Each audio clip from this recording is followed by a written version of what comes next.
वाह वाह सुब्हानल्लाह, वाह वाह सुब्हानल्लाह।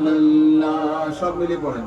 वाह वाह सुब्हानल्लाह, वाह वाह सुब्हानल्लाह, वाह वाह सुब्हानल्लाह,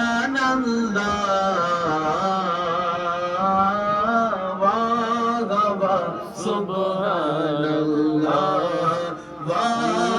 वाह सुब्हानल्लाह। लब पे नाते पाक का नगमा कल भी था और आज भी है। लब पे नाते पाक का नगमा कल भी था और आज भी है।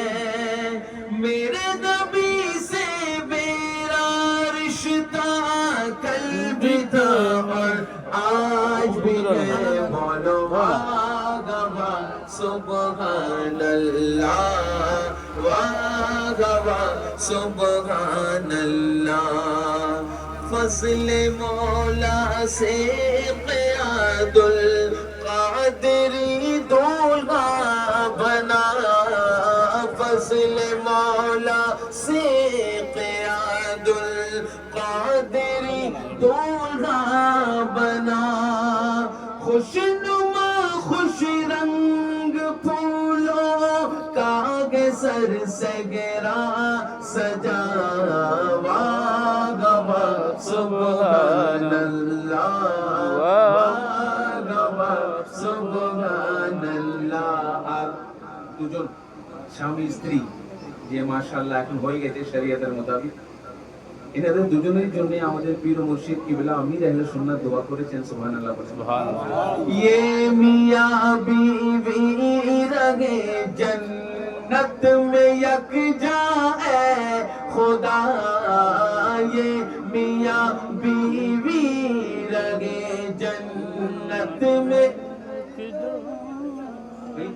ये मियां बीवी रहे जन्नत में यकजा है खुदा। अज़ पाए गौसुल वरा बगैरे इमाम अहमद रज़ा। बोलो सुब्हानल्लाह, सुब्हानल्लाह। ভাইয়ান আপনাদেরকে একটা ঈমানের কথা বলি। মুসলমানের সবথেকে কিমতি অর্থাৎ দামি জিনিস কি?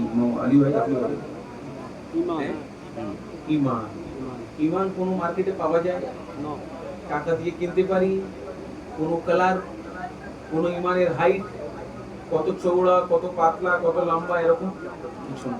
কিন্তু ঈমান এমন যে যার ঈমান নেই ও মানুষ, মানে আমরা হয়তো বলবো ও জিন্দা है लेकिन वो मरा हुआ।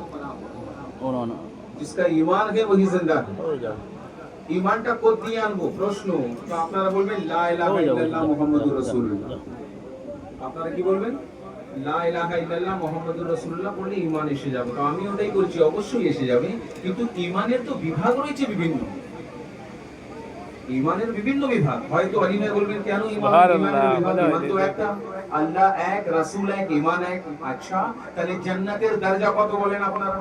কটা জান্নাত? কপিল সাহেব 7। 7টি দরজা জান্নাতের। 1 2 3 4 5 6 7। কেন আল্লাহ তৈরি করলেন জান্নাতের 7 দরজা? যদি ঈমান এক, আল্লাহ এক, রাসূল এক, তো জান্নাত এক नहीं। जन्नतुल फिरदौस में कोई और नहीं। 6 नंबर जन्नत में कोई और होगा, 5 नंबर जन्नत में कोई और होगा, पहले जन्नत में कोई और होगा। तो हम सबको अपने ईमान की फिक्र करनी है। और ईमाনের খাওয়াটা কি জানেন? ईमान की जान है আমাদের প্রিয় নবী থেকে जितना हो सके प्यार और मोहब्बत करना। বলেন সুবহানাল্লাহ, সুবহানাল্লাহ। এবারে এই লাইন আমি পড়বো, দেখবো কতজন আমার এই কথাটা বুঝতে পারবে। যার মাথায় ঢুকে গেছে এই কথাটা, আমার সাথে আপনারা এই আমার লাইনে একটু অংশগ্রহণ করবেন, মিলে পড়বেন। আসেন, আমরা হয়তো কাকে ভালোবাসি, অনেক কথা হয়, অনেক মানুষরা অন্য বিভিন্ন মানুষকে ভালোবাসে। যদি ঈমানগণ ব্যক্তিকে জিজ্ঞেস করবেন, ওগো চাচা আপনি কাকে ভালোবাসেন, বাবু আপনি কাকে ভালোবাসেন, ভাই আপনি কাকে ভালোবাসেন, তখন একজন ইমানদার ব্যক্তি বলবে না আম্মাকে, বিবিকে, ফালানাকে, স্ত্রীকে না। তখন ইমানের কথা কি হচ্ছে জানেন? যদি কেউ প্রশ্ন করে কাকে ভালোবাসি আমরা, তো ইমানি জবাব ইয়ে হোগা ভালোবাসি, ভালোবাসি।